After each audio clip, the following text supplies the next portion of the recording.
Hello everyone, I'm your host Lindsay Violet.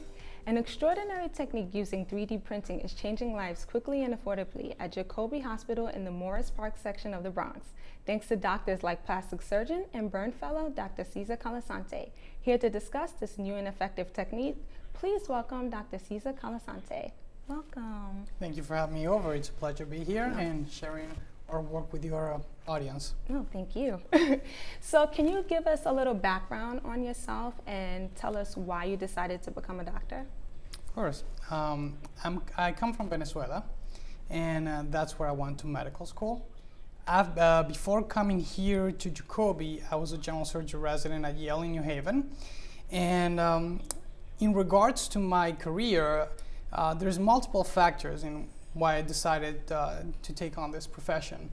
But I think the biggest factor of it all was my upbringing, especially the example my mother said. She's a very kind and devoted woman to others. She always taught us very well. When we were very young, my brother and I, we used to live in an apartment complex, and in the parking area there would be a lot of people that would sleep there and live there because they had nowhere to go.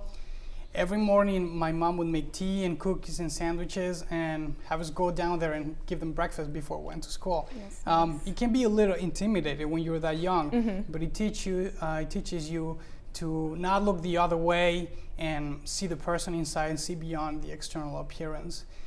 She also devoted her time to volunteer in the hospital where I trained, especially with children with chronic diseases that the parents had abandoned or they had to work all the time, so the kids lived in the hospital. She would go there and arrange plans so they would go to the park and, eat different foods, that hamburgers and pizzas they would never have in the hospital. Oh, so wow, have that's really nice. a different life. And she's very kind, devoted to all living things. So your mom influenced you in a way? A lot. And even to the fact that she would go out and there's a stray dog and the dog comes home, and we take care of it, we treat it. So we try to be nurturing, to love everything. And I take that from her. I see my patients as my friends, as my family.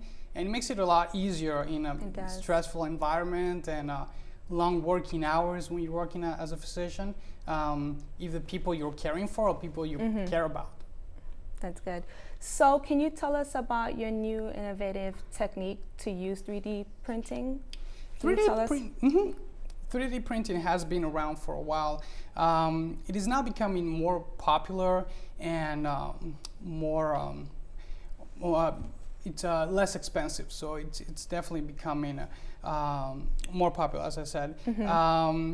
I can't take credit for being the first one using 3D printing for prosthetics. I believe it was probably Enable.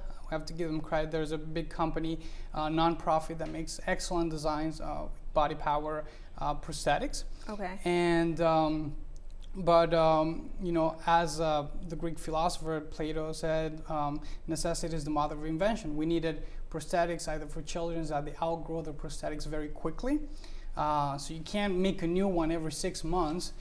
It's expensive and time consuming, and it usually takes a couple of months to get it back. So by the time you get it, they're actually outgrown the prosthetic. At the same time, sometimes you need specific prosthetics for a patient, and you don't have that, so you have to create a new one. Or in some cases, insurance is not paying for it at the moment, or they're not ready. So that's where we came up with this. Jacobi obtained the 3D printer, and I do the 3D designs. I've been working. For those that may not know, can you tell them how 3D printing works? Yes. Because a lot of people might not know. Yes. 3D printing can be complex because it's a very broad spectrum of technologies. I actually recently had a paper published explaining a little bit about the technologies being used. There's a little bit of everything, but the basic one we're using here is with the PLA, polylactic acid, which is a plastic, or ABS, and it basically puts layer over layer of the plastics. So it melts it, it puts it, it dries, it photocures it, so it means there's a light that seals it, and then there's another layer that goes on top of it. How long does that take? It depends. This one can take about 3-4 hours to make. Okay. If you make a bigger one and you have to make multiple parts, it can take a lot of time.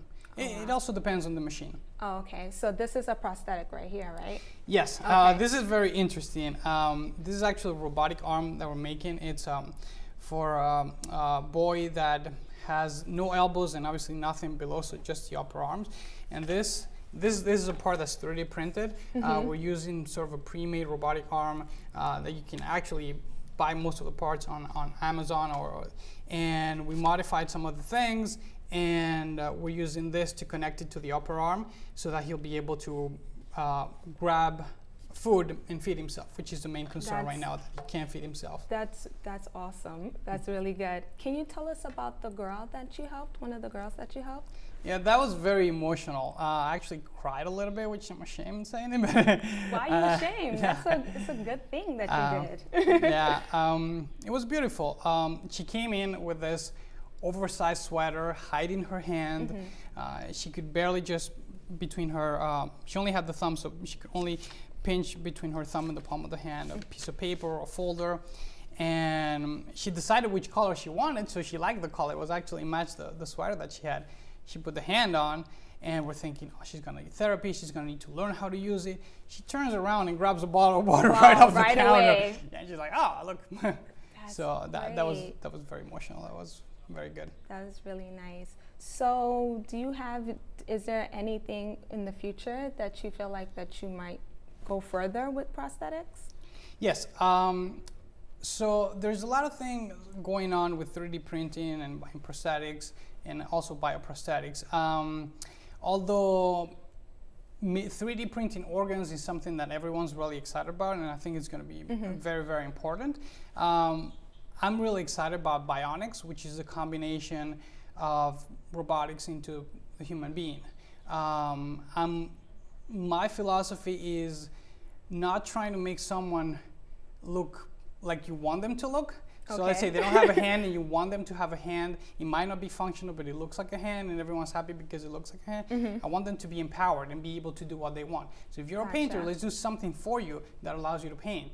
You're a climber, let's make something that allows you to climb so you can be empowered and potentially be superhuman. That's awesome. That's good. So when did it hit you that, this is something big, this is something that is changing my life, changing other people's life? When did it hit you? Well, I've been working with 3D modeling for a very long time. I started when I was 12, 13 actually doing 3D modeling. But 3D printing, as soon as I became aware of the technology, I thought you can pretty much make anything. It's just a matter of what materials you use and what technique you use to make it. So you can potentially make anything in the long run. Okay. Well, I just want to thank you for coming, because I think this is really good for the Bronx, and the fact that it's affordable. Can you shed a little bit about that as well before we close out? Because I think a lot of people should know that. Right. Right now, there's no charge. It doesn't even go through insurance or anything. We're starting the project. It's sort of experimental phase and trying to apply it. And we've been lucky enough to have funds come to us that we haven't had a need to charge anything. For small parts or for a specific patient, it's definitely more affordable to make this, which this piece can be probably $15, $20. And this is a thumb splint. Someone that doesn't have a thumb or supple thumb where they can't really pinch, you need the pinch for everything. You're gonna zipper up your pants after the bathroom, you wanna grab something, you have a floppy thumb, you can't do that. With this, $15 we make it, you put it over here and you put your thumb in it, so you basically be able to pinch and still feel, you still have the sensation on the tip of the thumb. That's just so good. That's so great. So where can people go to get more information about this? So I'm stationed at Jacoby, but we do have a webpage. I don't know if they can put. You can look straight to the camera. Okay. It's Colasantech, which is going to be KOLASANTECH.com. It's just starting, but you can contact us through there for any specific projects or anything that you want us to do.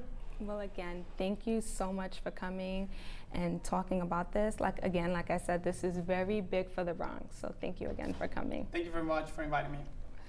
Thank you for joining us so much. Now let's take a look as BronxNet and now business owner Marcus Payne kicks off his new venture. Nancy Asiyama has a story.